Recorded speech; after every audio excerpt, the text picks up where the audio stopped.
Assalamualaikum warahmatullahi wabarakatuh.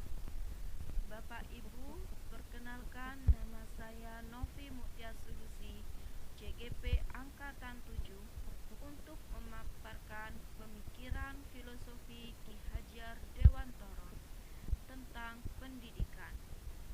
Video ini dibuat untuk memenuhi tugas modul 1.1 A6, demonstrasi kontekstual. Salam guru penggerak, tergerak, bergerak, menggerakkan. Siapakah Ki Hajar Dewantara? Raden Mas Suhardi Suryaningrat atau lebih dikenal dengan nama Ki Hajar Dewantara adalah seorang bangsawan yang lahir pada tanggal 2 Mei 1889 di Yogyakarta. Ki Hajar Dewantara merupakan seorang aktivis pergerakan kemerdekaan Indonesia dan pelopor pendidikan bagi kaum pribumi Indonesia di zaman penjajahan Belanda. Pemikiran-pemikiran Ki Hajar Dewantara menjadi tonggak keberhasilan pendidikan di Indonesia. Pemikiran Ki Hajar Dewantara tentang pendidikan.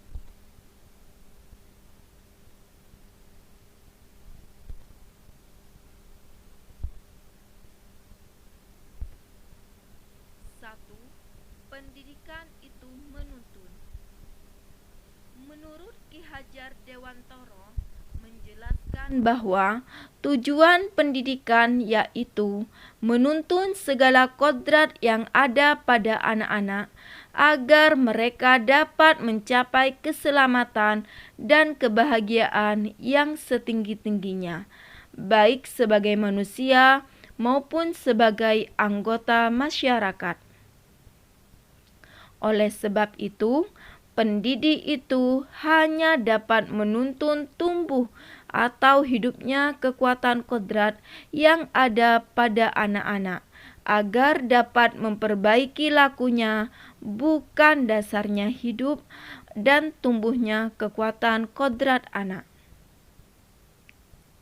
Dalam proses menuntun, anak diberi kebebasan, namun pendidik sebagai pamong dalam memberi tuntunan dan arahan agar anak tidak kehilangan arah dan membahayakan dirinya.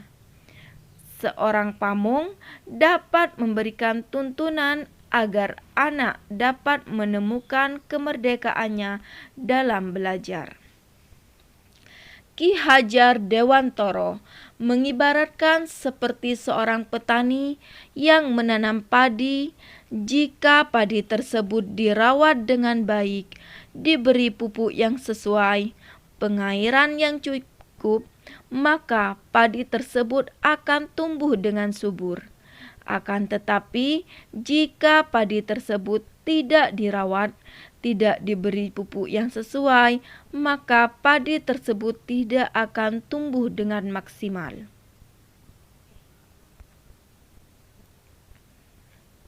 Dua, pendidikan berhubungan dengan kodrat alam dan kodrat zaman. Kodrat alam berkaitan dengan sifat dan bentuk lingkungan di mana anak berada. Kodrat alam diartikan sebagai lingkungan alam tempat peserta didik berada, baik kultur budaya maupun kondisi alam geografisnya. Kodrat alam berhubungan juga dengan karakter dasar anak.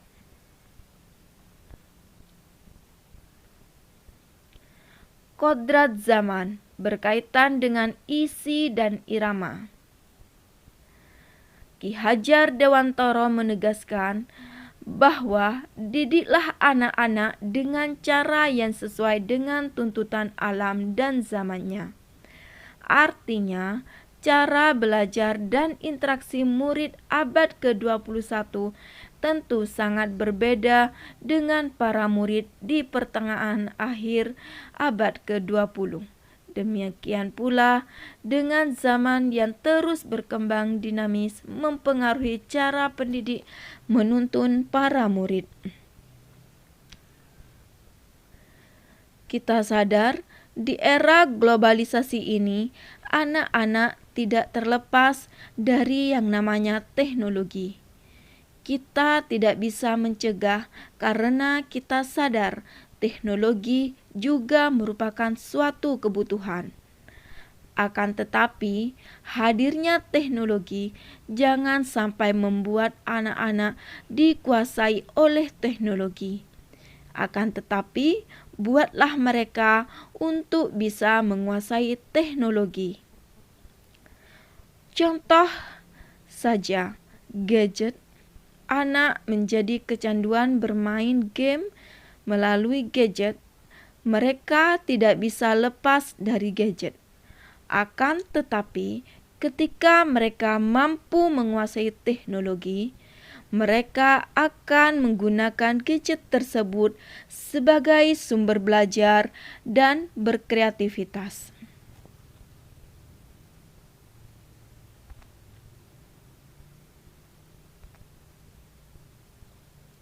Yang ketiga, budi pekerti.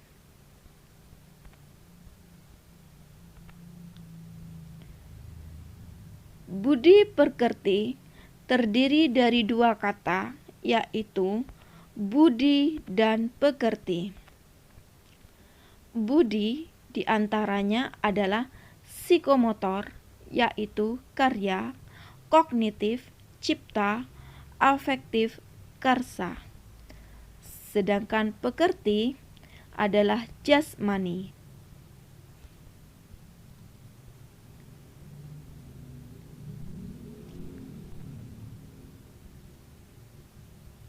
Menurut Ki Hajar Dewantara, budi pekerti atau watak atau juga karakter merupakan perpaduan antara gerak pikiran, perasaan, dan kehendak atau kemauan sehingga menimbulkan tenaga.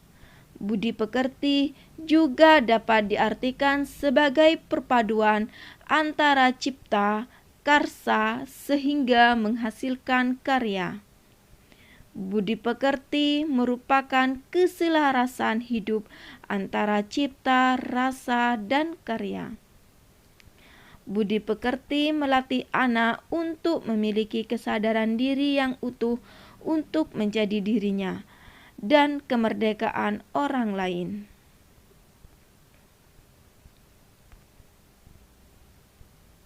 Berikut adalah konteks pemikiran Ki Hajar Dewantara yang ada di sekolah.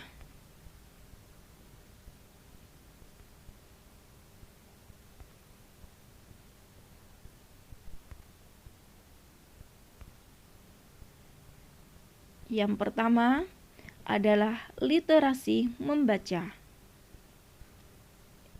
Pemanfaatan barang bekas, presentasi kelompok, budaya antri, karya siswa, serta unjuk bakat.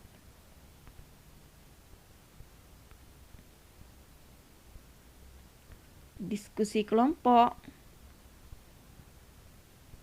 upacara bendera, diskusi kelompok. Kegiatan tersebut merupakan beberapa contoh bagaimana kita sebagai pendidik untuk menuntun siswa-siswi kita agar mereka mencapai keselamatan dan kebahagiaan yang setinggi-tingginya. Tentunya dengan menyesuaikan kodrat alam, kodrat zaman agar menumbuhkan sebuah budi pekerti yang baik.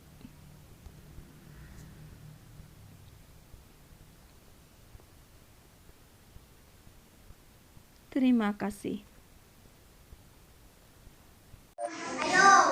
Assalamualaikum warahmatullahi wabarakatuh.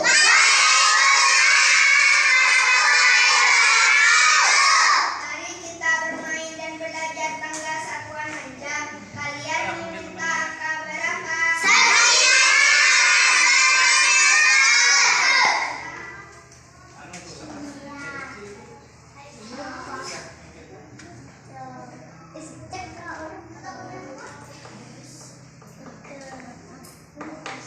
Berapa hasilnya?